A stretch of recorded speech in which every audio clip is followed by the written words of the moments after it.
देखो पाठ 2 सूक्ष्म जीव मित्र एवं शत्रु, है ना। सूक्ष्म जीव कहते हैं ये कीड़े मकोड़े छोटे छोटे जो हमें दिखाई नहीं देते, जिन्हें हम सूक्ष्मदर्शी यंत्र की सहायता से देख सकते हैं, वे सूक्ष्म जीव कहलाते हैं। ये हमारे मित्र भी होते हैं और शत्रु भी होते हैं। कैसे होते हैं मित्र? कुछ सूक्ष्म जीव तो हमारे शरीर के लिए फायदेमंद होते हैं, कुछ नुकसानदायक होते हैं, इसलिए इन्हें मित्र भी कहते हैं और कुछ को शत्रु भी कहते हैं। जैसे तुम जानते हो एक मित्र होता है जो तुम्हारा सहयोग करे हुए मित्र, और जो तुम्हारे दुश्मनी बात है तुम शत्रु कहेंगे, ठीक है। ऐसे अब देखो पाठ चालू करेंगे, आप पढ़ना।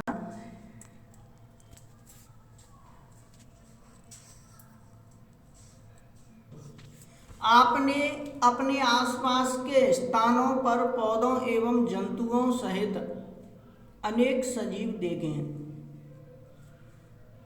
सजीव तुम जानते ही हो, जो श्वसन क्रिया करते हैं, गति करते हैं, वो सजीव कहलाते हैं।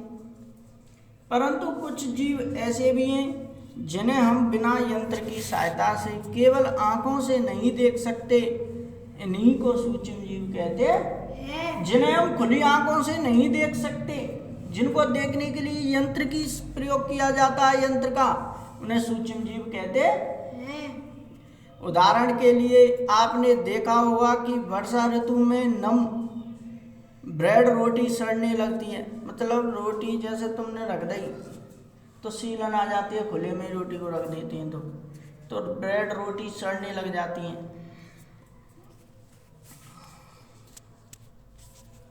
देखो यहाँ पर आइए, सड़ने लगती है तथा इसकी सतह सफेद काले धब्बों से ढक जाती है। इन धब्बों को आवर्धक लेंस की सहायता से देखिए, आपको काले रंग की गोल सूक्ष्म संरचनाएं दिखाई देंगी। क्या आप जानते हैं कि यह संरचनाएं क्या हैं? यह कहाँ से आई हैं? अब पढ़ेंगे हम सूक्ष्म जीव क्रियाकलाप 2.1। बगीचे अथवा मैदान से एक बीकर में थोड़ी सी गीली मिट्टी लीजिए। बस सुनो, बगीचे और मैदान, चाहे बगीचा हो चाहे मैदान से एक बीकर मतलब बर्तन में थोड़ी सी गीली मिट्टी लीजिए। पढ़ो। तथा इसमें जल डालिए। मिट्टी के कण बैठ जाने के पश्चात जल की एक बूंद स्लाइड पर लेकर सूक्ष्मदर्शी की सहायता से इसका प्रेक्षण कीजिए। बस सुनो, देखो क्या देखते हैं।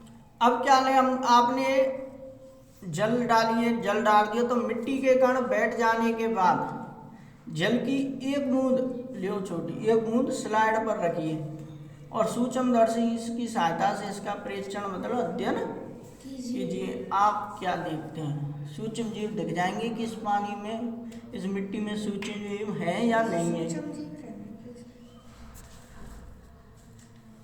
अब देखो क्रियाकलाप 2.2, है ना। पढ़ो। एक तालाब पोखर से जल की कुछ बूंदें लीजिए, कांच की स्लाइड पर फैला कर सूक्ष्मदर्शी की सहायता से इनका प्रेक्षण कीजिए। प्रेक्षण क्या होता है बताओ? अध्ययन कीजिए, है ना। अब तालाब या पोखर के जल लो, भाई बूंदे देखो कौन से ज्यादा सूक्ष्म जीव है पता करने के लिए। तो देखो, क्या आपको सूक्ष्म जीव गति करते हुए दिखाई देंगे? दे रहे हैं? हाँ भाई, जिंदे होंगे तो दिखाई देंगे, है ना।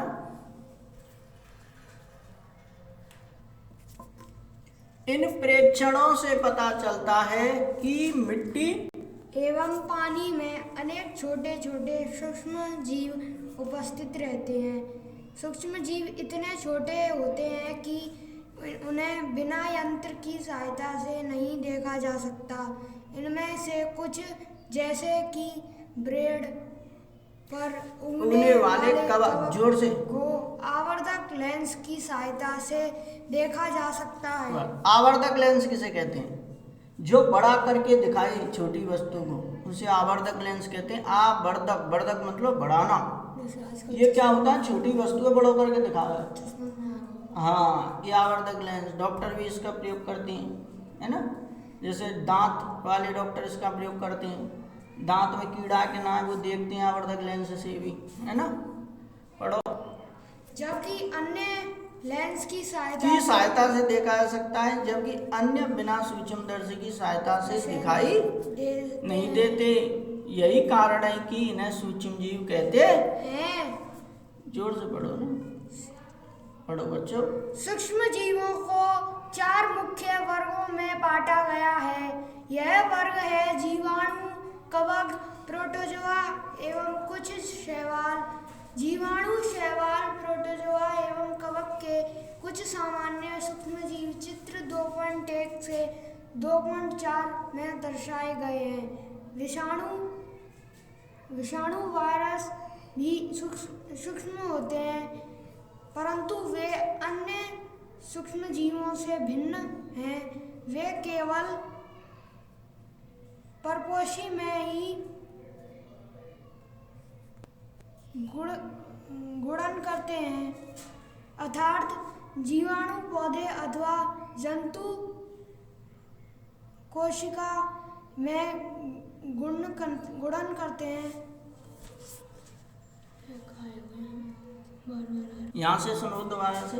विषाणु को कहते हैं वायरस, दूसरा नाम है इंग्लिश में वायरस कहते हैं इसे। भी सूक्ष्म होते हैं, परंतु वे अन्य सूक्ष्म जीवों से भिन्न हैं।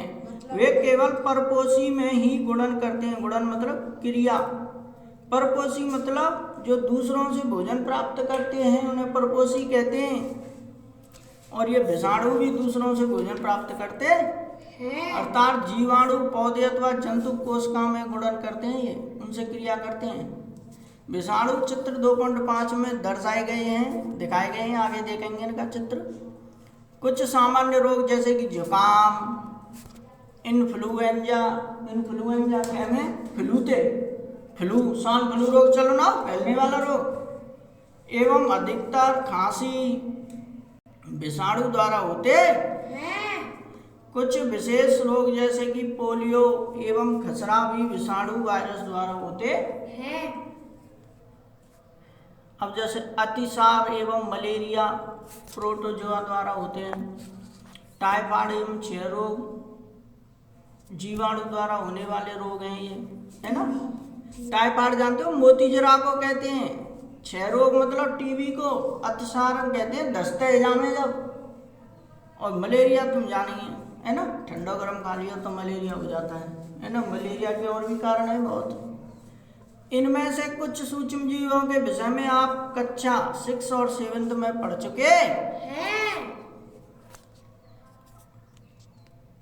ये स्पाइरल जीवाणु है। स्पाइरल आकृति मतलब इनकी यूं आकृति होती है, यूं ऐसे बन रहे हैं, ये स्पाइरल जीवाणु है। ये छड़नमा जीवाणु, इनकी आकृति छड़की सी होती है, जैसे बन रहे हैं, आप देख सकते हो। अब यहाँ पर देखें आगे, यहाँ पर आओ। ये क्लेमाइडोमोनास है, क्लेमाइडोमोनास, ये शैवाल है, ये शैवाल है। ये भाई सूक्ष्म जीवों के मुख्य वर्गों में आते हैं। कौन कौन से? स्पाइरोगायरा, घास में पाए जाते हैं, ये घास में, है ना। ये स्पाइरोगायरा, इनकी ऐसी आकृति होती है। अब देखो, अब ये आते हैं,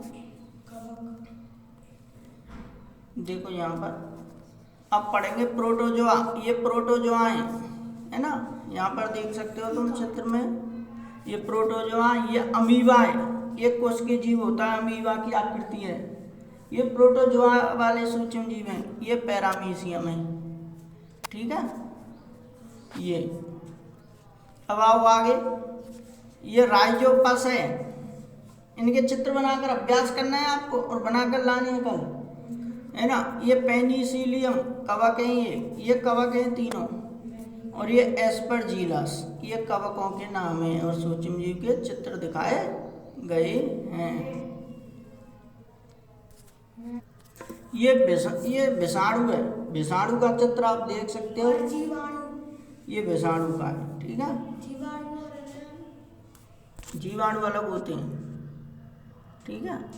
अब देखो, अब सूक्ष्म जीव कहाँ रहते हैं, ये बात सोचने लायक है। देखो ध्यान से पढ़ेंगे। सूक्ष्म जीव कहाँ रहते हैं? और क्या है ये, है ना, क्या है ये तो बता दिया है। और कहाँ रहते हैं अब, ध्यान से पढ़ना। चालू चालू।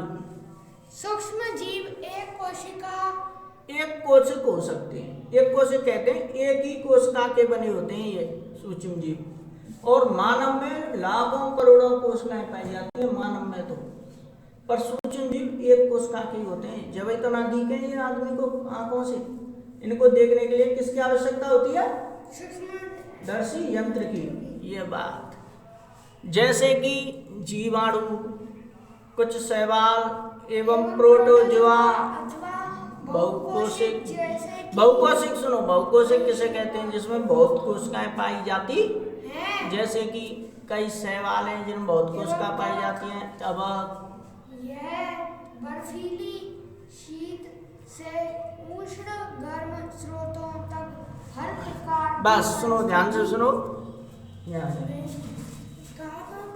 देख, बर्फीली कहते हैं शीत, सर्दी में बर्फ जमे, जब सर्दी पड़े, जब बर्फ जम रही है तो सर्दी लगेगी ना। उष्ण मतलब गर्म। स्रोत कहते हैं साधन, तक हर प्रकार की परिस्थिति में जीवित रहे हैं। यह मरुस्थल एवं दलदल जानते ही हो तुम, में भी पाए जाते हैं। यह मनुष्य सहित सभी जंतुओं के शरीर के अंदर भी पाए जाते हैं। कुछ सूक्ष्म जीव दूसरे सजीवों पर आश्रित होते हैं, आश्रित मतलब निर्भर होते हैं, जबकि कुछ अन्य स्वतंत्र रूप से पाए जाते हैं। अमीबा जैसा सूक्ष्म जीव अकेले रह सकता है, जबकि कवक एवं जीवाणु समूह में रहते हैं। अब देखो सूक्ष्म जीव और हम, है ना, देखो सूक्ष्म जीवों की हमारे जीवन में महत्वपूर्ण भूमिका है। इनमें से कुछ हमारे लिए लाभदायक हैं तथा कुछ अन्य हानिकारक तथा जीवों में रोग के कारक हैं। आइए हम विस्तार से इसका अध्ययन करें।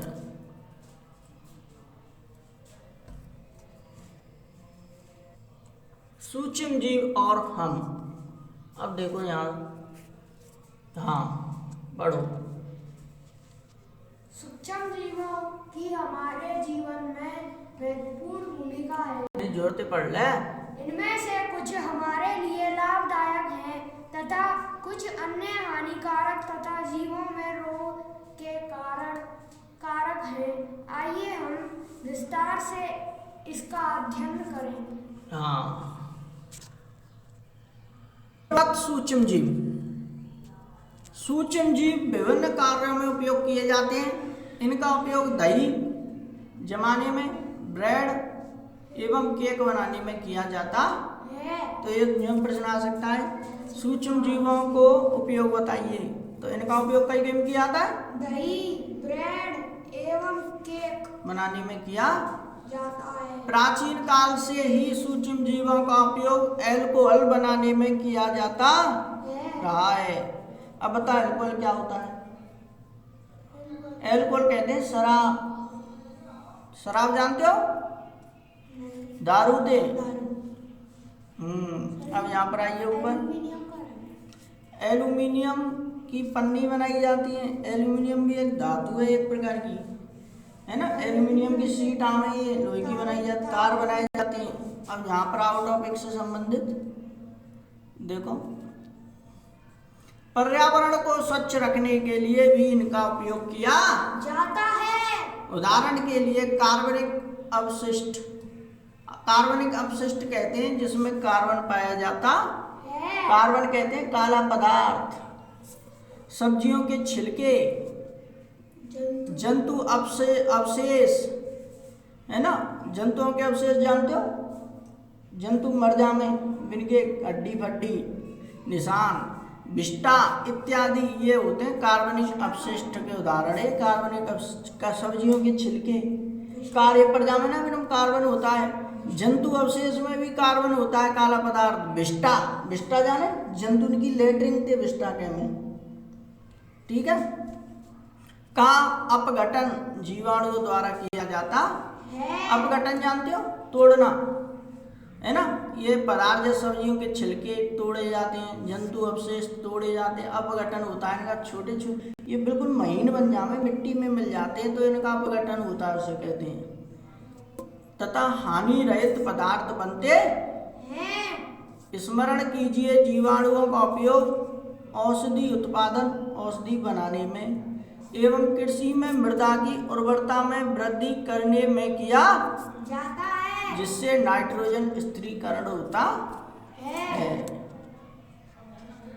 देखो, है ना। अब आओ दही एवं ब्रेड का बनना। ध्यान ना है पढ़े पे, जो मैं बोल छोड़ूंगा पढ़ना है। तो पढ़ते दही एवं ब्रेड का बनाना। आप कच्चा बोलो क्या लिख रहा है। आप कच्चा सेवंत में पढ़ चुके हैं कि जीवाणु दूध को दही में परिवर्तित कर देते हैं। अब कह रही है पहेली, क्या कह रही है पढ़। हमने आप अपनी माँ को नहीं जोड़ते है। हमने अपनी माँ को गर्म गुनगुने दूध में थोड़ा सा दही मिलाते हुए देखा है। बस गुनगुने किसे कहते हैं बता। गुनगुने गरम गुनगुनो कहते ना ज्यादा गरम ना ठंडो, बीच को सो गरम जा हम सहन कर सकें तो है ना। अब पढ़ जाते पढ़। जिससे दही जम जाता है। हमें आश्चर्य हुआ, ऐसा क्यों? हाँ, ये कह रहा है कि हम दूध गुनगुने गरम बिल्कुल खदकते दूध में तुम गुड़ डालेंगे, दही मिलाएंगे तो दही नहीं जमेगा, फट जाओ, फिर पनीर बन जाओ। दूध ऐसा रहना चाहिए ना ठंडो ना गरम, बीच को सो गुनगुनो, वहाँ में डालो दही, जब दही बने जमे। ठीक है। अब देखो, अब देखेंगे ध्यान से।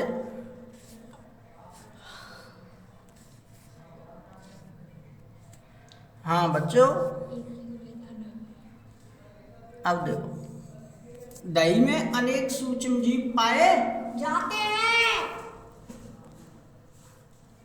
सुनो यहाँ पर, दही में अनेक सूक्ष्म जीव पाए जाते हैं जिनमें लैक्टोबैसिलस नामक जीवाणु प्रमुख है। शाबाश, जो दूध को दही में परिवर्तित कर देता है। तो भाई क्या होता है, दही में कौन सा जीवाणु होता है, लैक्टोबैसिलस नामक जीवाणु जो होता है वो दूध को दही में बदलने का कार्य करता है। वो जो दही में पाया जाता है लैक्टोबैसिलस नामक जीवाणु, है ना। 2-4 दूध डालते हैं ना दही जमावे को जिस दूध में, वही लैक्टोबैसिलस नामक जीवाणु होता है, वही दूध को दही में बदल देता है। परिवर्तित मतलब बदल देता है।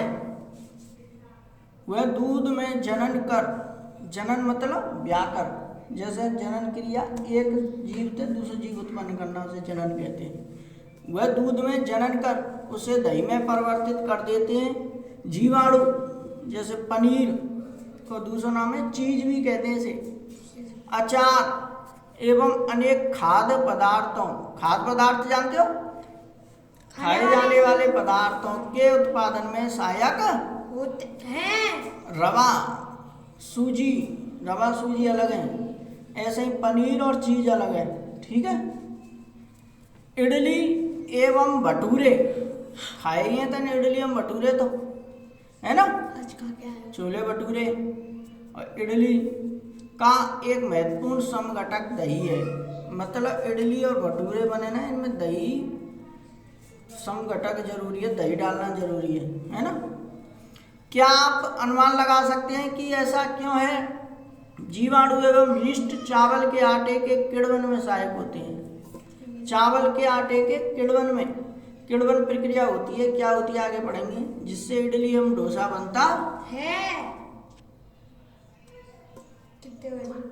2.3 एक बर्तन में आधा किलोग्राम की से कहते हैं, किलोग्राम से ग्राम आटा अथवा मैदा लेकर इसमें थोड़ी सी चीनी डालकर गर्म जल से मिलाइए। आवाज, इसमें थोड़ी मात्रा एक चुटकी यीस्ट पाउडर मिलाकर गूंथ लीजिए। गूंथना जानते हो, मिलाना। गूंथना मतलब जैसे रोटी बनाते हो तुम, आटे पहले पानी डाल के गूंथे, बस सही करें, ऐसा ना है जब चून लियो पानी मिलाओ डायरेक्ट रोटी बना दो, चिपक जावे हाथ में बैठा चुना है ना, उसे कहते गूंथ के सही बने फिर लोई। आप 2 घंटे बाद क्या देखते हैं, क्या आपने गूंथे हुए मैदे को उठा हुआ फूला हुआ पाया? यस। ईस्ट पाउडर के साथ मैदा है, ईस्ट पाउडर मिलाया इस मैदे में। ईस्ट अब पाउडर यह खमीर द्वारा उठी हुई मैदा, खमीर मिलाया जब तो उठ गई मैदा, ऊपर फूल जाती है ना। अब देखो यीस्ट तीव्रता से जनन करके श्वसन के दौरान कार्बन डाइऑक्साइड उत्पादित करते हैं। कार्बन डाइऑक्साइड बुलबुले खमीर वाले मैदे का आयतन बढ़ा देते हैं। यह बेकिंग उद्योग में बेकिंग पाउडर बनाने ना, वो बेकिंग उद्योग कहते हैं, है ना, में यीस्ट के उपयोग का आधार है, जिसमें ब्रेड, पेस्ट्री एवं केक बनाए जाते हैं। बेकिंग का मतलब यहाँ पर ये भी हो सकता है पैकिंग वाला धंधा। अब ये देखो ब्रेड पैक करके तो बिके, है ना, पेस्ट्री पैक है क्या में, केक और पैक है क्या में, तो उतना खुले में ले जा, है ना, पैक है क्या बेचते हैं। अब सूक्ष्म जीवों का वाणिज्यिक उपयोग, है ना, क्या क्या उपयोग है इसका। बड़े स्तर पर एल्कोहल, है ना, एल्कोहल का दूसरा नाम है शराब, एवं एसिटिक एसिड तो क्या में अम्ल के बोलो उत्पादन में सूक्ष्म जीवों का उपयोग किया जाता है। हाँ देखो बड़े स्तर पर शराब एवं एसिटिक अम्ल को बनाने में सूक्ष्म जीवों का उपयोग किया जाता है। ये वाणिज्यिक स्तर पर जो जौ गेहूँ, जौ अलग रहे में गेहूँ अलग रहे में जाने, चावल फलों के रस में उपस्थित प्राकृतिक शर्करा मतलब शर्करा कहते हैं चीनी को, मीठा पदार्थ ने का मीठापन वो में यीस्ट द्वारा एल्कोहल एवं शराब का उत्पादन किया जाता है। अब आप क्रियाकलाप 2.4 पढ़ो। 500 मिलीलीटर का बीकर मतलब बर्तन लेकर इसमें 3% 3/4 को क्या कहते हैं, तिहाई भाग तक जल भरिए। इसमें 2 या 3 चम्मच चीनी, 2 या 3 नहीं, 2 से 3 इसको कहते हैं 2 से 3, 2 से 3 के बीच में 2 ले लो, 2.5 ले लो, 3 से ज़्यादा मत लो, पर 2 से कम मत लो, 3 से ज़्यादा मत लो। तो ऐसे लिख रही हो ना कोई संख्या जैसे 2 से 3, तो देखो सुनो ध्यान से, हाँ 2 से 3 लिख रही है तो 2 से कम नहीं, 3 चम्मच चीनी घोलिए, इसमें आधा चम्मच यीस्ट पाउडर डालिए। इसे क्या कैसे बोलेंगे बताओ, इससे 4 से 5 हाँ ये लॉस का मतलब 4 से 5, 4 से कम नहीं और 5 से ज़्यादा नहीं घंटों के लिए उष्ण मतलब गर्म स्थान पर ढक कर रखिए। अब विलयन को सूंघ कर देखिए।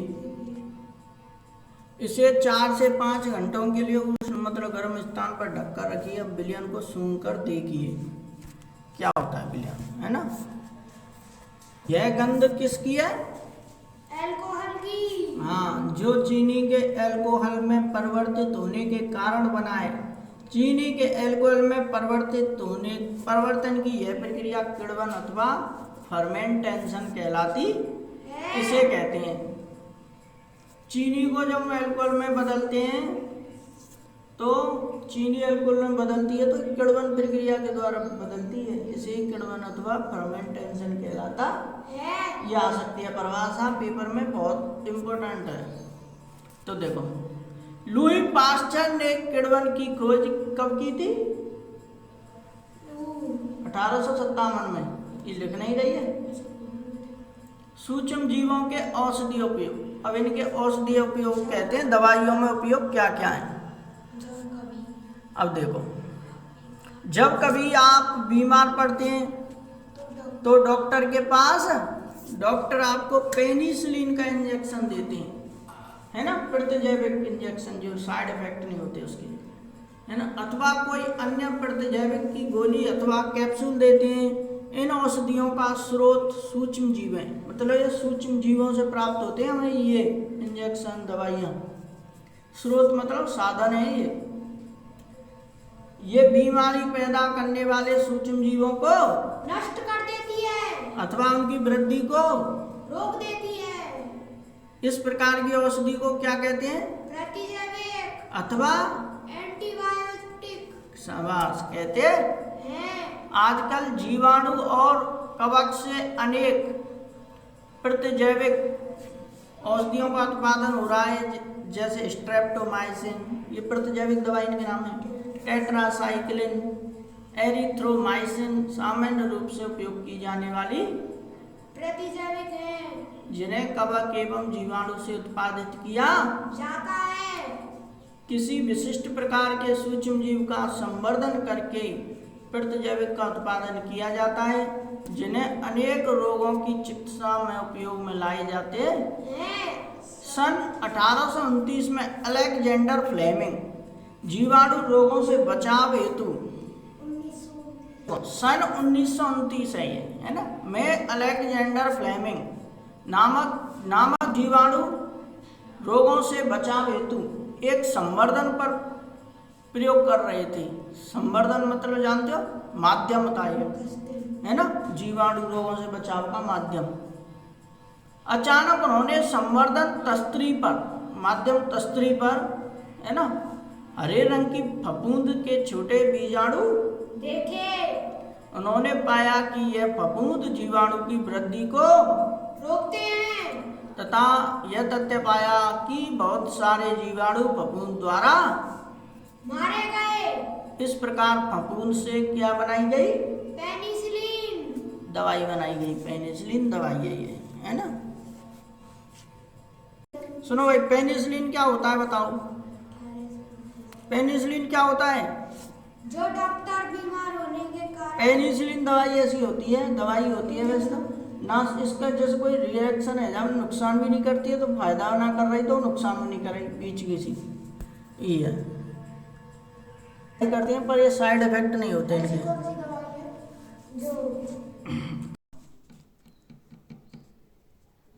देखो, पशु आहार, आहार जानते हो, पशुओं का भोजन, एवं कुक्कुट आहार, कुक्कुट कहते हैं मुर्गियों का भोजन, में भी प्रतिजैविक मिलाए जाते हैं, जिसका उपयोग पशुओं में सूक्ष्म जीवों का संचरण रोकना है। जिसका उपयोग क्या है? संचरण रोकना। पशुओं में सूक्ष्म जीवों का संचरण मतलब फैलाव रोकना। पशु में सूक्ष्म जीव नहीं पनपे, शरीर में प्रवेश नहीं हो, जो उनके लिए प्रतिजैविक दवाई देते हैं। प्रतिजैविक का उपयोग कुछ पौधों के रोग नियंत्रण के लिए भी किया जाता है। कछु डायरेक्ट ही देते हैं प्रतिजैविक। कछु बीमार है, वो पशु, तुम गाय भैंस पाल रखी है तुमने और बीमार हो जाती है तो प्रतिजैविक दवाई दी जाती है उनके लिए, है ना। पढ़ो,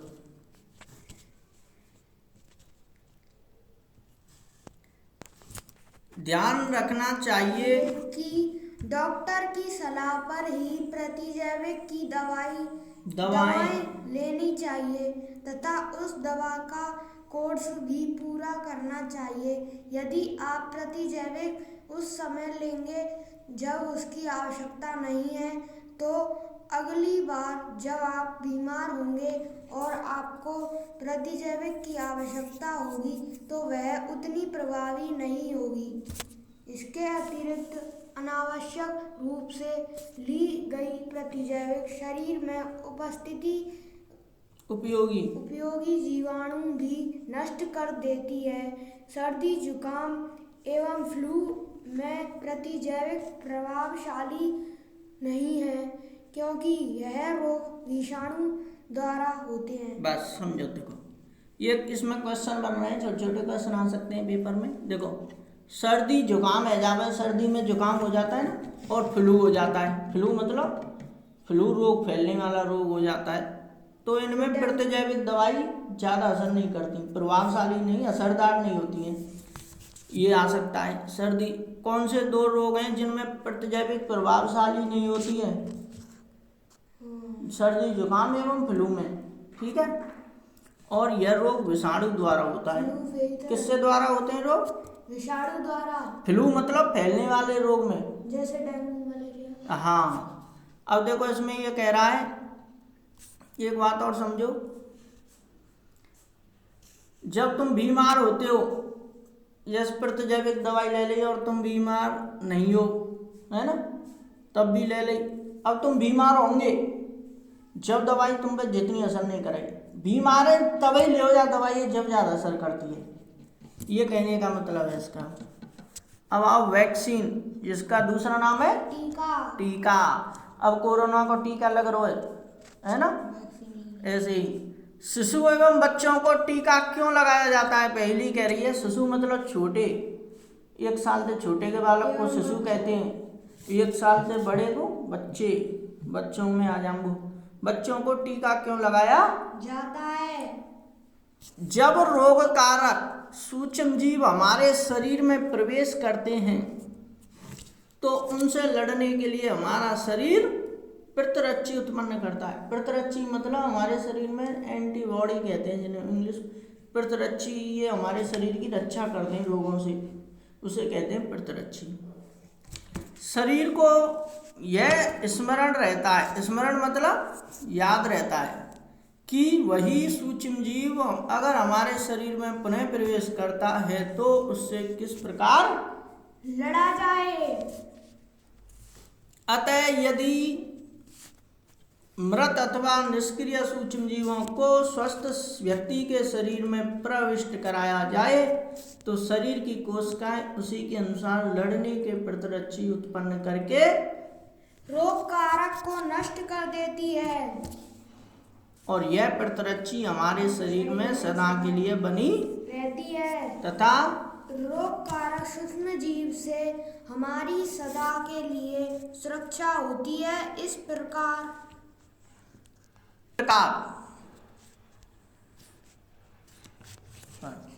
प्रकार टीका वैक्सीन कार्य करता है।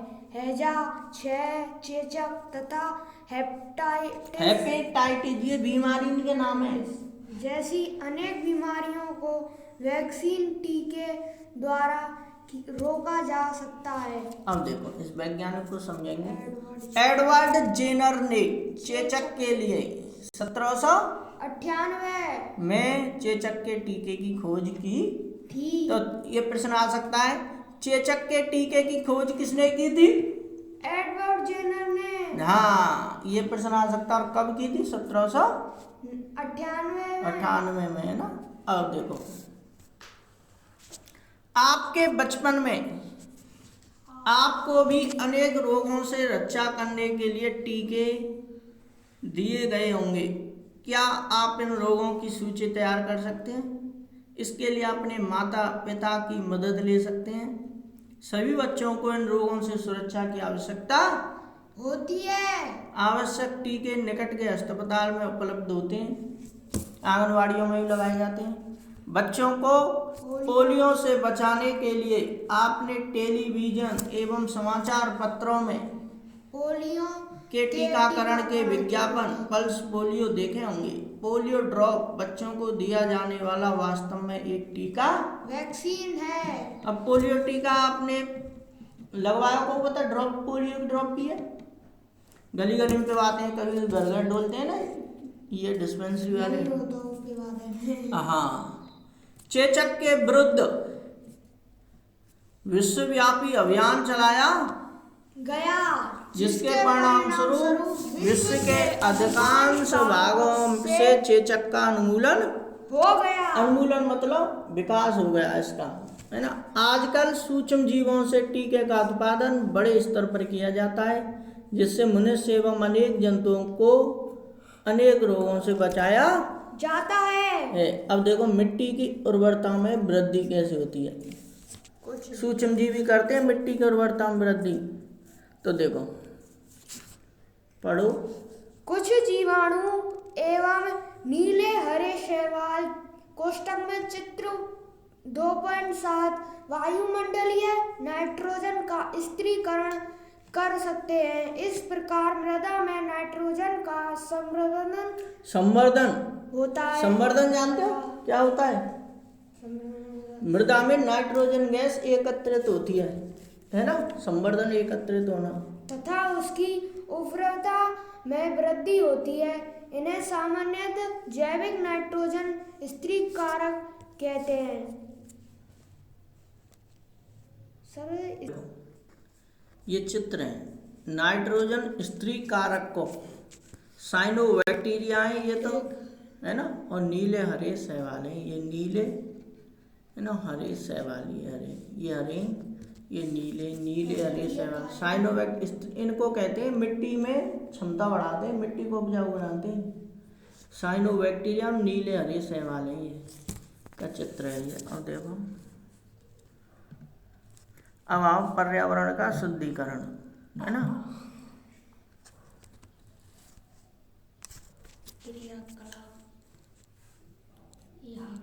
शुद्धिकरण देखो कैसे,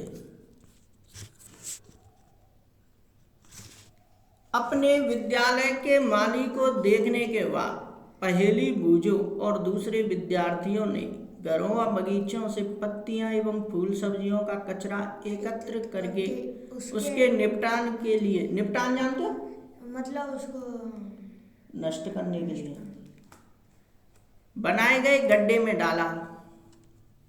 कुछ समय बाद इसका विघटन होने से, विघटन मतलब बता क्या होता है विघटन? विघटन मतलब खंडों में, छोटे छोटे खंडों में टूट जाना, मतलब मिट्टी में मिल जाना, टूटना। विघटन कैमरा टूटना वही है, बांधा है ना। जिस कैमरा यार थे बीच में दोनों लड़ाई हो रही है और तीसरा आ जाए, अरे दो जब चुपचाप बैठे दो, हाँ विघटन डाल दिया यार तेन हमारे बतरा, दो बतरा रहे हैं, तीसरा आएगो अरे तेन विघटन डाल दिया हमारे बीच में, हाँ वही है विघटन, बात को तोड़ना, है ना। होने से यह खाद में परिवर्तित हो गया। पहेली और बूझो जानना चाहते हैं कि यह किस प्रकार हो सकता है। अब देखो क्रियाकलाप 2.5। अब देखो 2 गमले लेकर प्रत्येक को मिट्टी से आधा भर दीजिए। इन्हें ए एवं बी चिन्हित कीजिए, मतलब एक को नाम ए और दूसरे को बी। ए गमले में पौधों का कचरा भर दीजिए, है ना, पौधे को कचरा, हाँ फूल पत्ती सड़ी गली चीज है ना। तथा दूसरे गमले बी में पॉलीथीन की थैली भर दो, पॉलीथीन ही पॉलीथीन, कांच की खाली बोतलें, प्लास्टिक के टूटे खिलौने भर दीजिए। उन्हें एक ओर रख दीजिए और 3-4 सप्ताह बाद उनका प्रेक्षण कीजिए। प्रेक्षण मतलब उनको देखिए, अध्ययन कीजिए उनको, है ना। अब देखो ये कह रहा है, पढ़ो। क्या आपको दोनों गमलों की वस्तुओं में कोई अंतर दिखाई देता है? यदि हाँ तो क्या अंतर परिलक्षित मतलब होता है, उजागर होता है ना। आप देखेंगे कि गमला ए के पादप अवशिष्ट का अपघटन हो गया है। पादप अपशिष्ट मतलब पहले गमला ए में कूड़ा कचरा पर हो तो वहाँ को अपघटन है, वो मिट्टी में बन गई, वहाँ कूड़ा कचरा को बिल्कुल मिट्टी है गई। ये कैसे हुआ? और सूक्ष्म जीवों द्वारा पादप अपशिष्ट का अपघटन कर उसे खाद में बदल दिया। वो खाद में बदल को जो पेड़ में कूड़ा कचरा डालना हो, जो इस प्रक्रिया में बने पोषक पौधों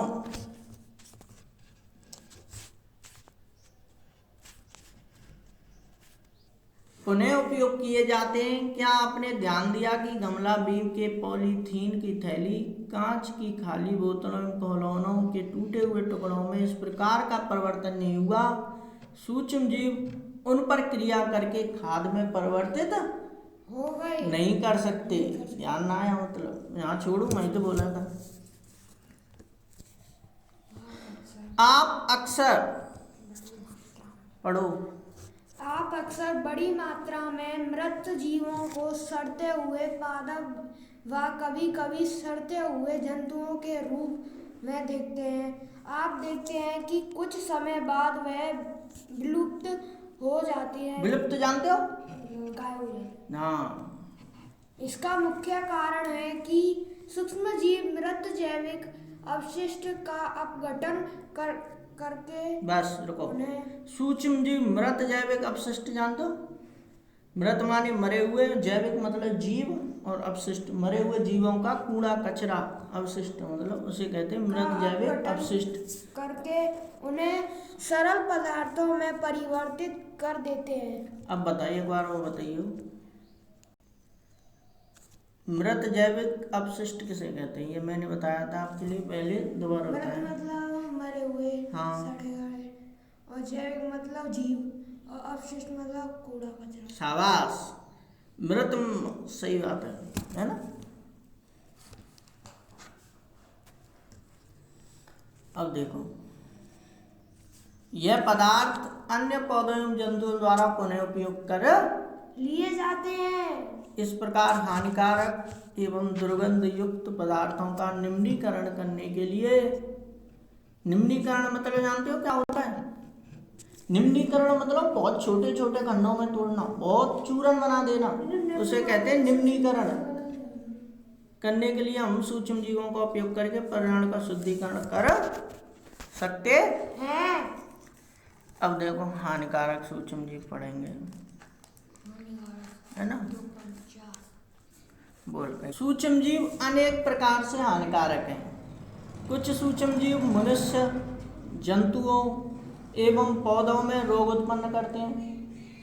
रोग उत्पन्न करने वाले ऐसे सूक्ष्म जीवों को रोगाणु अथवा रोगजनक कहते हैं। रोगाणु अथवा रोगजनक मतलब रोग फैलाने वाले, ये कई नाम है। रोगजनक अंत रोगाणु कहमे।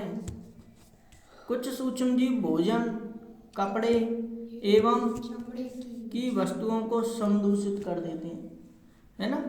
भोजन में पनप जामे, कपड़ा कच्चू कपड़ा ऐसे रहे बिन में 2 महीना तो 2-3 दिन बिन में बैठे रहे में, चमड़ा ही वस्तु चमड़े जूता में बैठे रहे में, तो ये समदूषित कर देते हैं।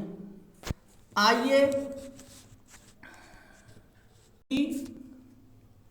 हानिकारक गतिविधियों के विषय में और अधिक जानकारी प्राप्त करें। मनुष्य में रोगकारक सूक्ष्म जीव, रोग फैलाने वाले सूक्ष्म जीव। तो देखो ये मनुष्य में रोग उत्पन्न करने वाले सूक्ष्म जीव श्वास द्वारा जानते हैं, श्वास द्वारा सूक्ष्म श्वास लेते हैं ना, तो उस द्वारा भी प्रवेश करते हैं। पेयजल मतलब पीने वाले पानी के द्वारा भी प्रवेश करते हैं सूक्ष्म जीव। भोजन द्वारा भी प्रवेश कर जाते हैं, कभी साग सब्जियों में आ जाते हैं, हम धोते नहीं सही तरीके से तो सब्जी में खाते हैं उसको, फिर चले आते हैं, है ना। हमारे शरीर में प्रवेश करते हैं। तो प्रश्न आ सकता है, मनुष्य में रोग उत्पन्न करने वाले सूक्ष्म जीव किस किस के द्वारा हमारे शरीर में प्रवेश करते हैं? तो किस किस के द्वारा प्रवेश करते हैं बताओ? पेयजल एवं भोजन द्वारा और श्वास द्वारा, भोजन द्वारा, है ना। ठीक है। संक्रमित व्यक्ति जानते हो कौन होता है? जब रोग होए कोई संक्रमित व्यक्ति हो तो संक्रमित व्यक्ति उसे कहते हैं जैसे तेज रोग है तो तेज जरिए दूसरे के फैलो, हाँ उसे कहते हैं संक्रमित व्यक्ति। उसमें रोग हो गया हो, किसी बीमारी से ग्रसित हो, उसे संक्रमित व्यक्ति कहते हैं। अथवा जंतु के सीधे संपर्क में आने पर भी रोग का संचरण हो सकता है। सूक्ष्म जीवों द्वारा होने वाले ऐसे रोग जो एक संक्रमित व्यक्ति से स्वस्थ व्यक्ति में वायु, जल, भोजन अथवा कायिक संपर्क द्वारा फैलते हैं और संचरणीय रोग कहलाते हैं। संचरणीय रोग जानते हो क्या होता है? संचरणीय मतलब फैलने वाले रोग। अब इस प्रकार के रोगों के कुछ उदाहरण देखो। फैलने वाले रोग कौन कौन से? हैजा है, घर में एक के हैजा दूसरे के हैवे में देर ना लगा, फैलने वाला रोग है। दूर रहे हो हैजा जब बाके हैजा मतलब ठंडा गरम खा ले ना, जब हैजा हाँ। सामान्य सर्दी जुकाम ये भी फैलने वाला रोग है। चिकन पॉक्स धब्बे बन जामे, चिकनगुनिया है ना। और शरीर पर चिकन पॉक्स अलग है, देखो चिकन पॉक्स में शरीर पे धब्बे से बन जाते हैं सफेद। और 6 रोग कहते हैं टीबी, हाँ बहुत ही ज्यादा फैलने वाला रोग है। अब देखो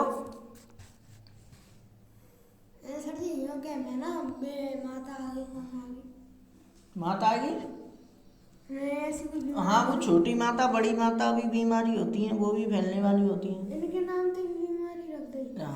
ऐसे ही। अब देखो यहाँ पर ध्यान दो, जब जुकाम से पीड़ित कोई व्यक्ति छींकता है तो सूक्ष्म बूंदों के साथ हजारों रोगकारक वायरस, और वायरस का दूसरा नाम रोग का विषाणु, ध्यान नहीं है पढ़ने पर, भी भाई वायु में आ जाते हैं। यह वायरस श्वास के साथ ली जाने वाली वायु के साथ शरीर में प्रवेश कर जाते हैं। हाँ।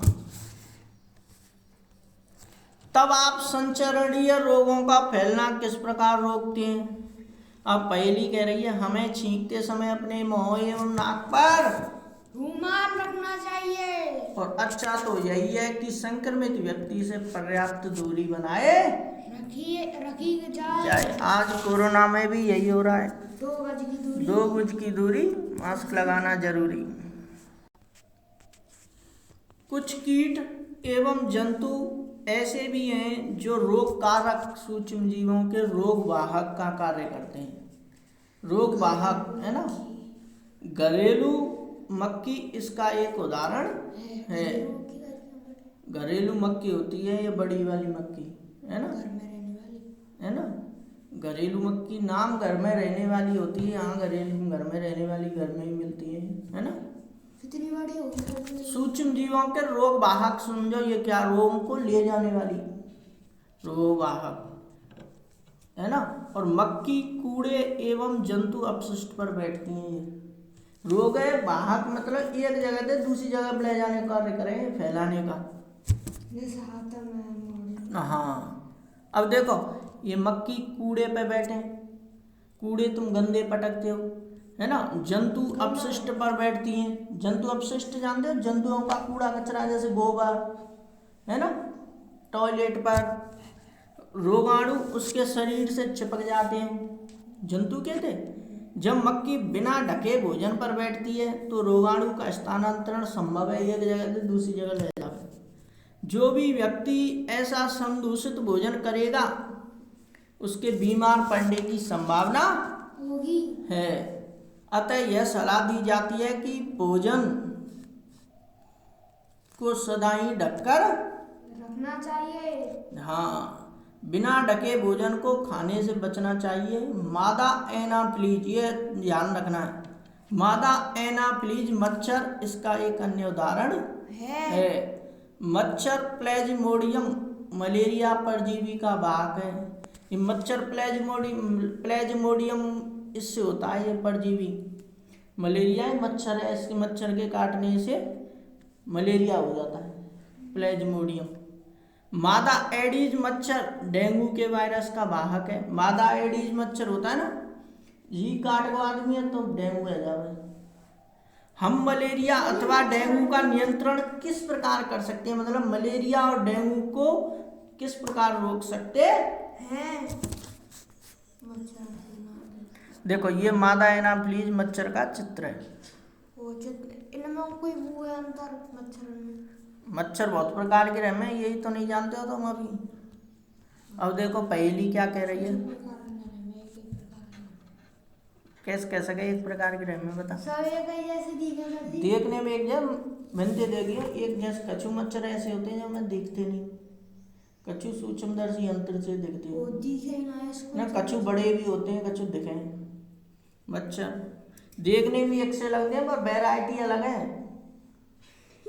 शरीर एक जैसे दिखे शरीर। हाँ, आदमी अब देखे हम तो सभी एक से लगे हैं, पर इनमें रंगन को फर्क है इनका। हाँ, आदमी इनकी अलग है, ऐसी इनकी आदमी मच्छर ही पहचान सके, मच्छर की शक्ल है। हर मच्छर आदमी, अब मच्छर आदमियों को देखता है तो जो समझे सबके 4 2 हाथ 2 पैर हैं, सब एक से हैं तो, पर हम ही तो पहचान सके आदमी की शक्ल अलग है। आदमी पर मच्छर ने तो हम एक से लगे सब, ऐसे हमने मच्छर लगे। कितने पैर रहे? मकड़ी के पैर सबके अनुसार, सब मकड़ी के अलग अलग होते हैं। 4 पैर होते हैं, 2 हाथ 2 पैर वही होते हैं। 8 पैर कहाँ हैं? कछू मक्खी में 8 भी होते हैं, कछू में 12 भी होते हैं। छोटी सी मक्खी में? हाँ देखो अभी पढ़ तो रहे हैं, ये बताएंगे इसमें। यार मकड़ी में आएगा। देखो अब पहली कह रही है अध्यापक हमसे ऐसा क्यों कहते हैं कि अपने आसपास पानी एकत्रित ना होने दें। तो देखो सभी मच्छर जल में उत्पन्न होते हैं, है ना। हमें पानी को कहीं भी रुका नहीं रहने देना चाहिए। कूलर, टायर जाना, मोटरसाइकिल को टायर, ट्रैक्टर को टायर, एवं फूलदानों, फूल जाने, फूल उभरे हुआ में, है ना, इत्यादि में कहीं भी जाल को एकत्र ना कर होने दें, जाल इकट्ठा मत रहने दो। अतः अपने आसपास के स्थानों को स्वच्छ एवं शुष्क मतलब सूखा रखकर हम मच्छरों को पैदा होने से बचा सकते हैं। हाँ, ऐसे उपायों की सूची बनाने का प्रयास कीजिए जिसे अपनाकर मलेरिया को फैलने से रोका जा सके। मनुष्य में सूक्ष्म जीवों द्वारा होने वाले सामान्य रोग। सूक्ष्म जीवों द्वारा कौन कौन से रोग होते हैं मानव में? तो नंबर 1 देखो, मानव रोग, ये मानवों के रोग के नाम है। दूसरा, रोग कारक सूक्ष्म जीव, मतलब कौन सा रोग है, कौन से सूक्ष्म जीव द्वारा होता है, उसे कहते हैं रोग कारक सूक्ष्म जीव, मतलब रोग फैलाने वाला सूक्ष्म जीव। संचरण का तरीका मतलब फैलने का तरीका, और ये बचाव के उपाय। तो देखो, पहला पढ़ेंगे आप क्षय रोग। क्षय रोग कहते हैं टीबी, है ना। कुष्ठ रोग कहते हैं, क्षय रोग को टीबी नहीं कहते हैं, सॉरी, क्षय को कहते हैं कुष्ठ रोग, है ना। चमड़ी पे धब्बा धब्बा से हैजा में घाव से बन जाते हैं, उसको क्षय रोग कहते हैं, है ना। दूसरा खसरा, खसरा सफेद सफेद धब्बा से ऐसे बन जाते हैं। ना खांसी नहीं कहते, खसरा भी रोग है ये, है ना। खसरा हैजावे ना आदमी सूखा सा हैजावे और सफेद सफेद शरीर पड़ जाता है। चिकन पॉक्स, धब्बा पड़ जाता है शरीर पर, इस पर। और पोलियो, ये भी पोलियो होता है। तो ये क्या होते हैं, ये देखो, क्षय रोग तो जीवाणु द्वारा होता है, और खसरा, चिकन पॉक्स और पोलियो ये तीनों वायरस द्वारा होते हैं, ये याद रखना है आपको। ये तीनों होते हैं वायरस, विषाणु द्वारा, और क्षय रोग याद रखना केवल जीवाणु द्वारा होता है ना। अब देखो ये कैसे फैलते हैं, संचरण का तरीका कैसे होता है। क्षय रोग, कुष्ठ रोग ये वायु द्वारा फैलता है। इसके जैसे कुष्ठ रोग में कोई रोगी खड़ो है, प्रबंध थूक दियो, तो जीवाणु द्वारा, वायु द्वारा, एक बाय पास खड़ो होगा ना ये, तो हवा के संपर्क में जीवाणु वहाँ से उड़ के बाद दूसरे पकड़ लेंगे आदमी, वायु प्रवेश कर लेंगे सांस द्वारा आपके शरीर में, तो ये वायु द्वारा फैलता है। और खसरा भी वायु द्वारा फैलता है। और चिकन पॉक्स वायरस होता है ना, ये वायु सीधे संपर्क में, वायु द्वारा भी फैलता है, और सीधे संपर्क में हमें तब भी फैल जाता, पकड़ लेता है। और पोलियो वायु द्वारा और जल द्वारा, जल में भी पनपते हैं इसकी जीवाणु, जल में भी, और वायु द्वारा भी फैलता है, दोनों द्वारा फैलता है। तो देखो उपाय क्या है इसके। रोगी व्यक्ति को पूरी तरह से अन्य व्यक्तियों से अलग रखना, और रोगी की व्यक्तिगत वस्तुओं को अलग रखना, उचित समय पर टीकाकरण। मतलब एक तो व्यक्ति है, मरीज है, सबसे अलग रखो। नंबर 2 भाई वस्तु ने अलग रखो, है ना, बहु अलग रखो, और भाई वस्तु ने जो यूज कर रहे हो, कपड़ा, खाना पानी, बर्तन है खाने पीने के, और उसको भी अलग रखो। और वह टीकाकरण, सही समय पर टीका लगवा हो। ये 3 उपाय इसके बचने के, खसरा से, क्षय रोग से, चिकन पॉक्स, पोलियो से बचने के उपाय। टीका से इंजेक्शन ही करना, हाँ, इंजेक्शन में टीका लगता है, इंजेक्शन के माध्यम से, है ना।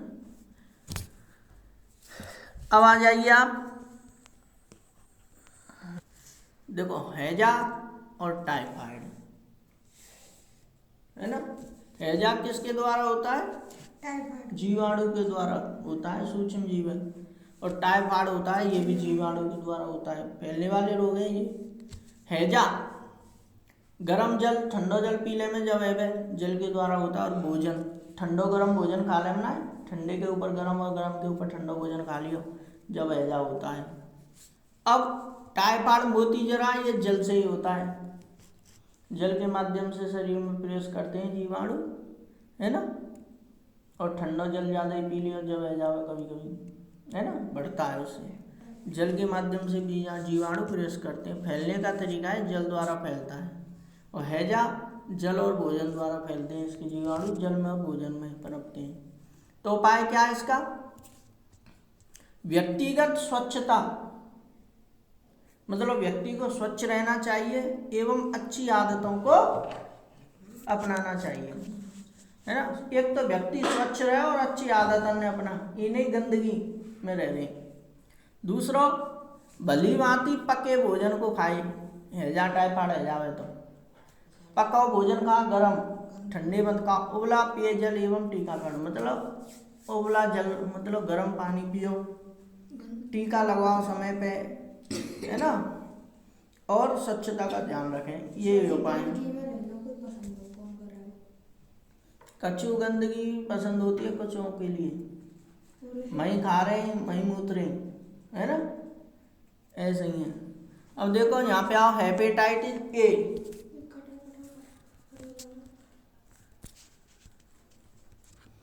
हेपेटाइटिस ए ये वायरस द्वारा होता है और जल के माध्यम से फैलता है।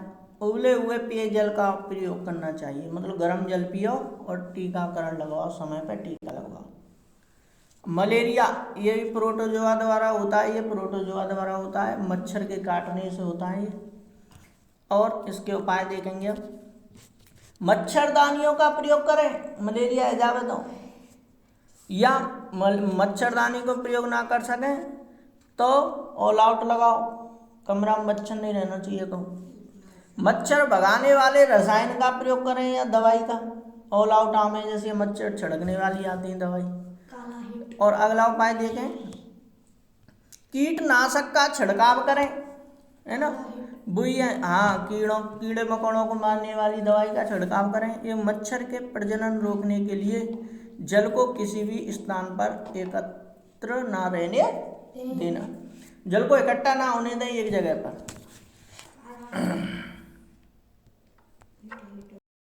जंतुओं में रोग कारक जीवाणु, रोग कारक कहते हैं रोग फैलाने वाले जीवाणु। अनेक सूक्ष्म जीव केवल मनुष्य एवं पौधों में ही रोग के कारक नहीं है, वरन वे दूसरे जंतुओं में भी रोग नहीं हैं। उदाहरण के लिए एंथ्रैक्स मनुष्य एवं मवेशियों में होने वाला भयानक रोग है। एंथ्रैक्स मनुष्य और मवेशी, मवेशी जाने गाय भैंस, ये मवेशियों में होने वाला भयानक रोग है। तो एंथ्रैक्स मानव में भी हो सकता है और गाय भैंस बकरी में भी हो सकता है। उन्हें कहते हैं मवेशियों, जो घास खाते हैं ना, घास खाने वाले जीवों को मवेशी कहते हैं। इनमें होने वाला भयानक रोग है। बोल अब देखो, जो जीवाणु द्वारा उत्पन्न होता है गाय में खुर टाइम है, गाय में नौनते नाखून टाइम ना खुर, है ना, एवं मुंह का रोग वायरस द्वारा होता है। गाय में खुर निकलिया में ना खुर, हाँ नाखून ज़्यादा बढ़ जाए गाय में खुर रोग, और मुंह का रोग है जावे वायरस द्वारा होता है। रॉबर्ट कोच ने सन 1876 में बेसिलस एंथ्रेसिस नामक जीवाणु की खोज की, जो एंथ्रेक्स रोग का कारक है। हाँ, रॉबर्ट कोच ने बेसिलस एंथ्रेसिस नामक जीवाणु की खोज की थी, जो एंथ्रेक्स रोग का कारक है। ये एंथ्रेक्स को फैलाने वाला जीवाणु है बेसिलस एंथ्रेसिस, इस द्वारा होता है। रोग उत्पन्न करने वाले सूक्ष्म जीव अनेक सूक्ष्म जीव गेहूं, चावल, आलू, गन्ना, संतरा, सेब इत्यादि पौधों में रोग के कारक हैं। रोग के कारण फसल की उपज में कमी आ जाती है। तालिका 2.2 में कुछ पादप रोग दर्शाए गए हैं। कुछ रसायनों का प्रयोग करके इन सूक्ष्म जीवों पर नियंत्रण पाया जा सकता है। अब ये सूक्ष्म जीव द्वारा ये देखो, सूक्ष्म जीवों द्वारा पौधों में होने वाले कुछ सामान्य रोग हैं, सूक्ष्म जीवों द्वारा पौधे में हो जाते हैं रोग। तो देखो ध्यान से सुनो, बहुत इंपॉर्टेंट क्वेश्चन आता है इसमें से। पादप रोग, जैसे नींबू कैंकर है ना, नींबू कैंकर रोग होता है किसमें, तुम जानते हो? पादप में होने वाला रोग है नींबू कैंकर। किसी भी पादप में हो सकता है ये रोग, और नींबू के पादप में होता है ज़्यादातर नींबू कैंकर रोग। और ये सूक्ष्म जीव किसके द्वारा होता है? जीवाणु द्वारा। शाबाश। और संचरण का तरीका मतलब फैलने का तरीका, फैलता कैसे? वायु के द्वारा। एक पादप पे से दूसरे पादप पे हवा चलती है तो पहुंच जाता है। तीसरा गेहूं की रस्ट रोग। गेहूं में सब काला काला पड़ जाओ ना, को गेहूं की रस्ट रोग हो जाता है। उसमें गेहूं ऐसे दीमक लग जाओ ना गेहूं में, तो बेकार हो जाते हैं गेहूं की रस्ट रोग कहते हैं उसे। गेहूं के पादप में लगता है ये गेहूं की रस्ट रोग, गेहूं की रस्ट। और ये होता है कवक, सूक्ष्म जीव कवक प्रवेश कर जाते हैं उस पादप में, और ये फैलता है वायु एवं बीज द्वारा।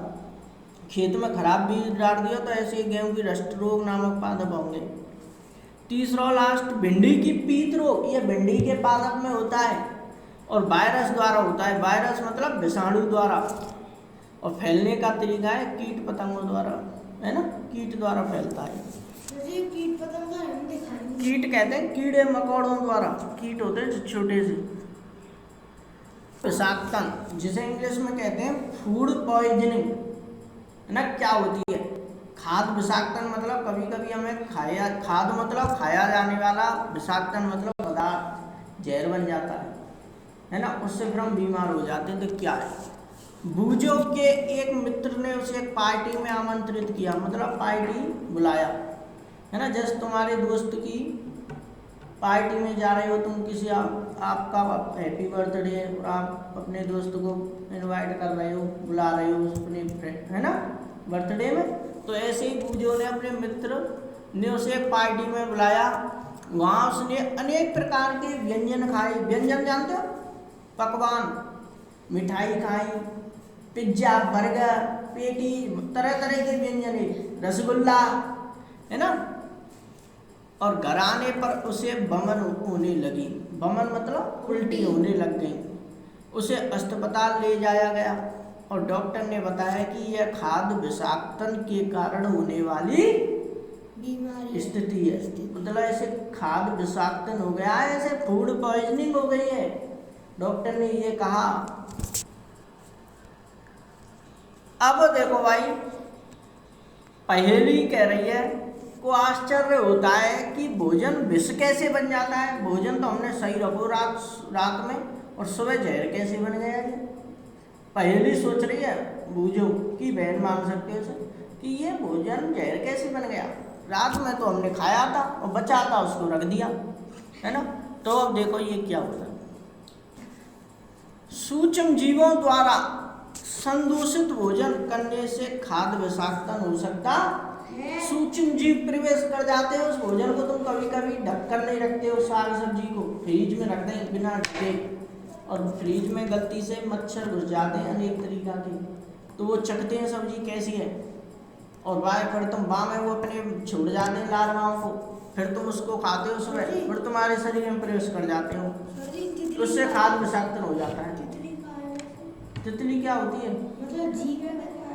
तितली, तितली ये पक्षियों में आती है। हाँ, लेकिन कीड़े मकोड़ों में भी आ सकती है, कीट पतंगों में आती है। तो ये फ्रिज में कितने दिन तक दूध रह सके? 1-2 दिन रह जावे, कोई दिक्कत है। फ्रिज में तो उन्हें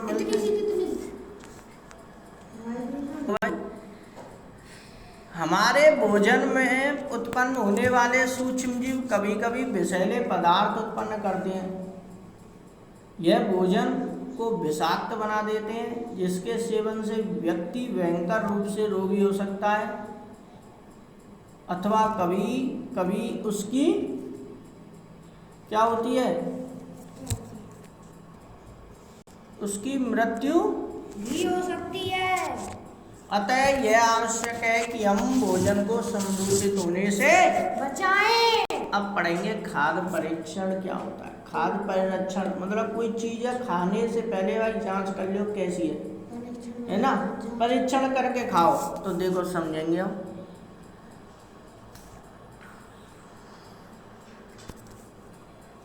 अध्याय 1 में हमने खाद्य बीजों के परिरक्षण मतलब बीजों को कैसे सुरक्षित रखते हैं, है ना, एवं भंडारण मतलब एकत्रण के उपायों के विषय में पढ़ा था। हम पके हुए भोजन का घर पर परिरक्षण किस प्रकार कर सकते हैं। आप जानते हैं कि खुले एवं नम मतलब जहाँ पे ठंडक होने का, नमी होए, गीलापन हो, उसे नम कहते हैं। नम स्थान पर रखी ब्रेड पर कवक आक्रमण कर देती है ना। अब तुम हरदम गीले में रहो, पैर में उंगली में पानी से रहे, जैसे पैर की उंगलियों को साफ मत करो, 2-3 दिन में ऐसे फगूदा से जम जाओ उंगली पर तो चाहे गंदे लग जाएगी, कवक जम जाते हैं वो। ऐसे ही रोटी पे नमी रहे और वह ब्रेड तुरंत पकड़ते हैं, तो नम स्थान पर रखी ब्रेड पर कवक आक्रमण कर देते हैं। सूक्ष्म जीव हमारे भोजन को समदूषित कर देते हैं। पढ़ो यहाँ से। समदूषित भोजन से दुर्गंध आने लगती है, इसका स्वाद भी खराब हो जाता है तथा रंग रूप में भी परिवर्तन आ सकता है। क्या भोजन का संदूषण एक रासायनिक अभिक्रिया है? यह कह रहा है क्या भोजन का समदूषण होना एक रासायनिक प्रक्रिया है, केमिकलों की सहायता से होता है। तो देखो अब पहेली क्या कह रही है, पढ़ो। पहेली ने कुछ आम खरीदे परंतु कई दिनों तक वह उन्हें नहीं खा पाई। बाद में उसने देखा कि वे सड़ गए हैं, परंतु वह जानती है कि उसकी दादी द्वारा बनाया गया आम का अचार काफी समय तक संदूषित नहीं होता। वह भ्रमित है। आइए हम खाद्य परीक्षण के कुछ सामान्य तरीकों का अध्ययन करें जिनका उपयोग हम अपने घरों में करते हैं। हमें इन सूक्ष्म जीवों से बचाव के उपाय करना चाहिए। अब देखो रासायनिक उपाय, नमक ना रासायनिक उपाय पढ़ेंगे। अब देखो क्या है ये रासायनिक उपाय।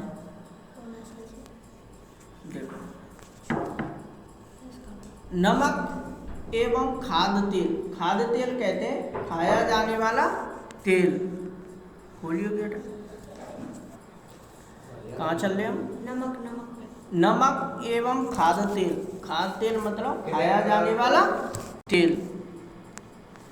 हाँ देखो का उपयोग सूक्ष्म जीवों की वृद्धि रोकने के लिए सामान्य रूप से किया जाता है। नमक और तेल जब तो डालें सब्जी में, ये सूक्ष्म जीवों को क्या करते हैं, बढ़ने से रोकते हैं। अतः इन्हें परिरक्षक कहते हैं, परिरक्षा करते हैं। भाई हमारे शरीर में भी सूक्ष्म जीवों को नष्ट करने का काम करते हैं। तेल जाओ शरीर में जब तो हड्डी मुलायम होंगी, है ना। हम नमक अथवा खाद्य अम्ल का प्रयोग अचार बनाने में करते हैं। हम नमक अथवा खाद्य अम्ल का प्रयोग अचार बनाने में करते हैं, जिससे सूक्ष्म जीवों की वृद्धि नहीं होती है। सोडियम बेंजोएट और सोडियम मेटाबाइसल्फाइड सामान्य परिरक्षक हैं। जैम एवं स्क्वैश बनाने में इन रसायनों का उपयोग उन्हें संदूषित होने से बचाता है। अब पढ़ेंगे नमक द्वारा परिरक्षण। नमक द्वारा कैसे सूक्ष्म जीवों को नष्ट किया जाता है। तो देखो सामान्य नमक का उपयोग मांस एवं मछली के परिरक्षण के लिए काफी लंबे अरसे से किया जा रहा है। नमक एवं मछली रहे ना, मांस खावे मछली खावे कुछ लोग, तो पहले नाम मांस पर और मछली पर नमक डालें। क्यों? सूक्ष्म जीव नष्ट है जामे। नहीं, मांस और मछली में तुरंत सूक्ष्म जीव आते हैं, प्रवेश करते हैं। हल्दी भी डालते हैं। अब देखो जीवाणु की वृद्धि रोकने के लिए मांस तथा मछली को सूखे नमक से ढक देते हैं। नमक का उपयोग आम बनाने में, आम, आंवला एवं इमली के परिरक्षण में भी किया जाता है, मतलब इनकी सुरक्षा करने में भी किया जाता है। अब देखो, अब पढ़ेंगे हम चीनी द्वारा परिरक्षण। चीनी द्वारा कैसे सुरक्षा की जाती है, देखो। जैम, जेली, एवं स्क्वैश का परिरक्षण चीनी द्वारा किया जाता है। चीनी के प्रयोग से खाद्य पदार्थ की नमी में कमी आती है, जो संदूषण करने वाले जीवाणुओं की वृद्धि को नियंत्रित करता है। ठीक है। अब पढ़ेंगे तेल एवं सिरके का द्वारा परिरक्षण। तेल एवं सिरका कैसे सुरक्षित रखता है सूक्ष्म जीवों से, तो पढ़ो।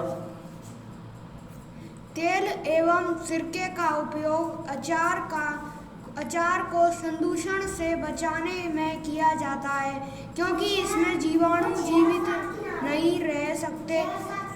सब्जियां, फल, मछली तथा मांस का परीक्षण इस विधि द्वारा हाँ, क्योंकि इसमें जीवाणु जीवित नहीं रह सकते। सब्जियां, फल, मछली तथा मांस का परिरक्षण इस विधि द्वारा करते हैं। अब गर्म एवं ठंडा करना। आपने अपनी माँ को दूध उबाल कर रखते हुए देखा होगा, देखो ना देखो? हाँ, उबालने से अनेक सूक्ष्म जीव क्या हो जाते हैं, नष्ट हो जाते हैं। जब दूध, ठंडे दूध में सूक्ष्म जीव होते हैं और गर्म करते हैं तो उबालने से नष्ट हो जाते हैं, इसलिए गर्म करते हैं दूध को। इसी प्रकार हम अपना भोजन रेफ्रिजरेटर में रखते हैं। रेफ्रिजरेटर कहते हैं फ्रीज को, क्योंकि कम ताप सूक्ष्म जीवों की वृद्धि को रोकता है। अब देखो क्या कह रहा है, बूझो। थैलियों में आने वाला दूध समदूषित क्यों नहीं होता? मेरी माँ ने बताया कि यह दूध पौष्टिरीकृत है। पौष्टिरीकरण क्या है, बूझो माँ से पूछ रहा है। पौष्टिरीकृत दूध को बिना उबाले इस्तेमाल किया जा सकता है। अब ये थैलियों में दूध आता है ना, जो जनरल स्टोर की दुकान पर बिकता है, वो क्या होता है, ये बिना गर्म किए आता है, या गर्म कोई करे, डायरेक्ट थैली में भर देते हैं ठंडे दूध को, और पहले से पौष्टिरीकृत करते हैं। पौष्टिरीकृत कैसे करते हैं? क्योंकि यह सूक्ष्म जीवों से मुक्त होता है। पौष्टिरीकृत करके सूक्ष्म जीव नहीं रहते इसमें। इसके लिए दूध को 70 डिग्री सेंटीग्रेड, सीधे कहते हैं 70 डिग्री सेल्सियस कह सकते हैं, पर 15 से 30 सेकंड के लिए गर्म करते हैं। 15 से 30 सेकंड बहुत मामूली है, आधी मिनट गर्म करें बस, है ना। फिर एक ठंडा कर, फिर वह अचानक ठंडा होकर उसका भंडारण कर लेते हैं, इकट्ठा कर लेते हैं उसको, है ना। ऐसा करने से सूक्ष्म जीवों की वृद्धि रुक जाती है। इस प्रक्रिया की खोज लुई पास्चर नामक वैज्ञानिक ने की थी, इसलिए इसे पौष्टिरीकरण कहते हैं। तो एक प्रश्न आ सकता है पेपर में कि दूध को पौष्टिरीकृत कैसे करते हैं, तो बोलो 15 से 30 सेकंड तक दूध को गर्म करते हैं, फिर उसके बाद उसे ठंडा करते हैं 17 डिग्री। ऐसा करने से सूक्ष्म जीव की वृद्धि रुक जाती है उस दूध में। और यह प्रक्रिया की खोज किसने की थी? लुई पास्चर नामक वैज्ञानिक ने। जब बा के नाम पर बन गई प्रक्रिया पाश्चरीकरण, हाँ, उसने नहीं की थी, रॉबर्ट हुक ने नहीं की थी, है ना। अब देखो भंडारण एवं पैकिंग। भंडारण कहते हैं किसे बताओ? पैकिंग को।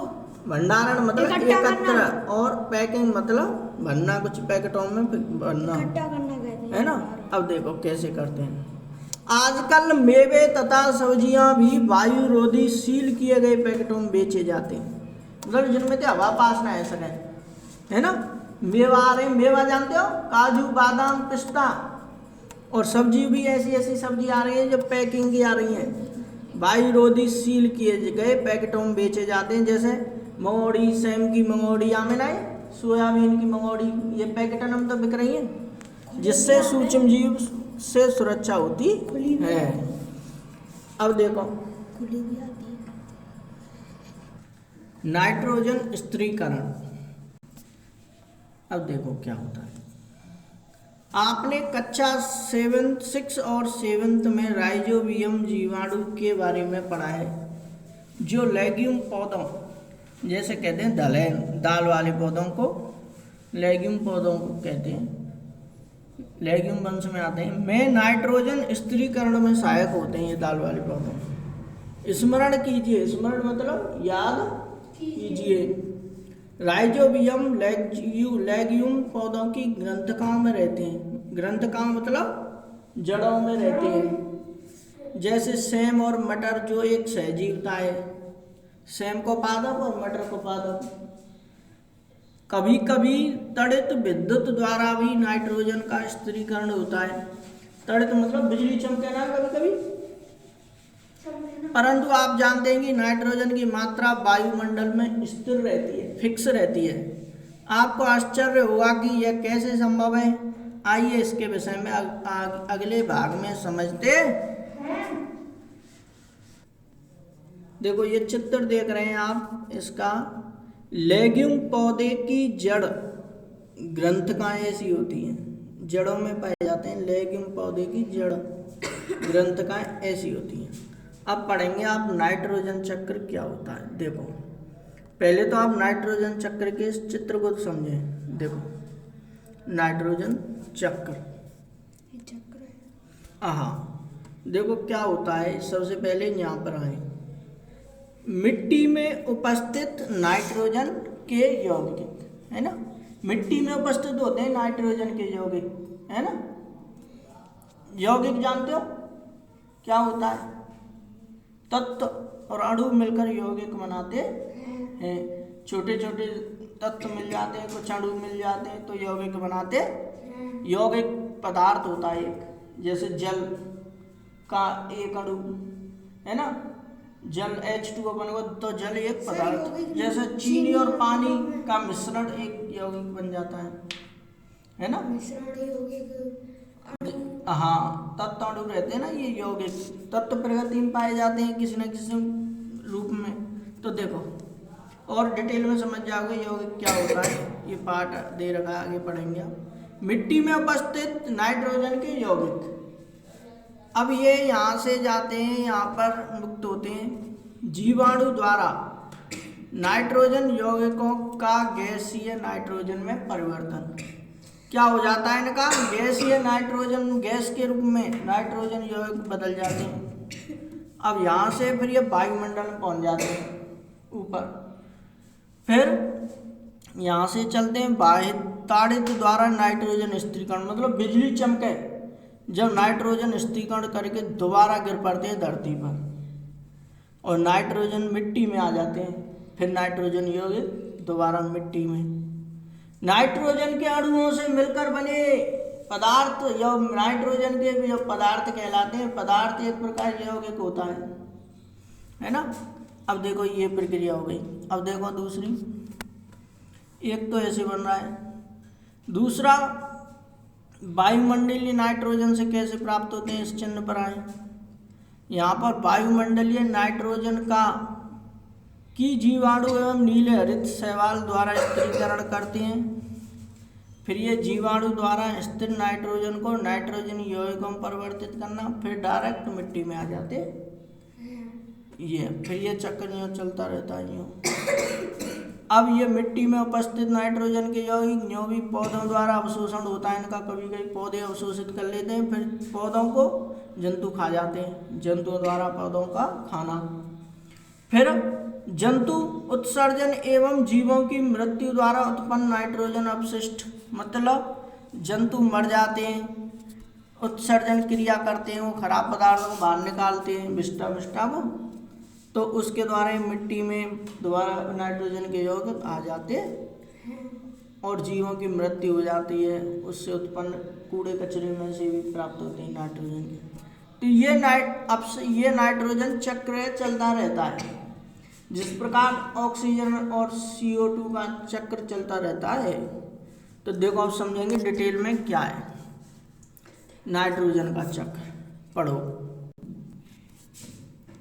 हमारे वायुमंडल में 78% नाइट्रोजन गैस है। हाँ, हमारे वायुमंडल में कितनी % गैस है? 78%। शाबाश। नाइट्रोजन सभी सजीवों का आवश्यक संघटक है जो प्रोटीन पर्णहरित कहते हैं क्लोरोफिल, है ना। पत्ती का हरा रंग क्यों होता है? क्लोरोफिल के कारण, है ना। न्यूक्लिक एसिड, एसिड कहते हैं अम्ल को, इंग्लिश में एसिड कहते हैं अम्ल को, न्यूक्लिक अम्ल कह सकते हैं इसे आप, न्यूक्लिक एसिड एवं विटामिन। ठीक है। अब यहाँ पर आओ, विटामिन में देखो यहाँ पे आओ, उपस्थित होता है। रुको रुको, हाँ पढ़ो। में उपस्थित होता है। पौधे एवं जंतु वायुमंडलीय नाइट्रोजन का उपयोग सीधे नहीं कर सकते। मिट्टी में उपस्थित जीवाणु व नीले हरे शैवाल वायुमंडलीय नाइट्रोजन का स्थिरीकरण करके नाइट्रोजन यौगिकों में परिवर्तित कर देते हैं। जब नाइट्रोजन इस प्रकार उपयोगी यौगिकों में परिवर्तित हो जाती है, पौधे इसका उपयोग मिट्टी में से जड़ तंत्र द्वारा करते हैं। इसके पश्चात अवशोषित नाइट्रोजन का उपयोग प्रोटीन एवं अन्य यौगिकों के संश्लेषण में करते हैं। पौधों पर निर्भर करने वाले, है ना, यहाँ पर चल रहे हैं उनसे जंतु प्रोटीन एवं अन्य नाइट्रोजन यौगिक प्राप्त करते हैं। चित्र 2.10 पौधों एवं जंतुओं की मृत्यु के बाद मिट्टी में उपस्थित जीवाणु एवं कवक नाइट्रिक, हाँ देखो ये कहाँ चल रहे हैं, नाइट्रोजन कवक नाइट्रोजनी अपशिष्ट को नाइट्रोजनी यौगिकों में परिवर्तित कर देते हैं, जो वायुमंडल में चली जाती है और परिणाम स्वरूप वायुमंडल में नाइट्रोजन की मात्रा लगभग क्या होती है, स्थिर रहती है। ठीक है, ये आप नाइट्रोजन चक्र को समझ गए हो तो रटने की जरूरत नहीं है, उसमें से बना कर लिख सकते हैं। यहाँ चल रहे कोई दिक्कत नहीं।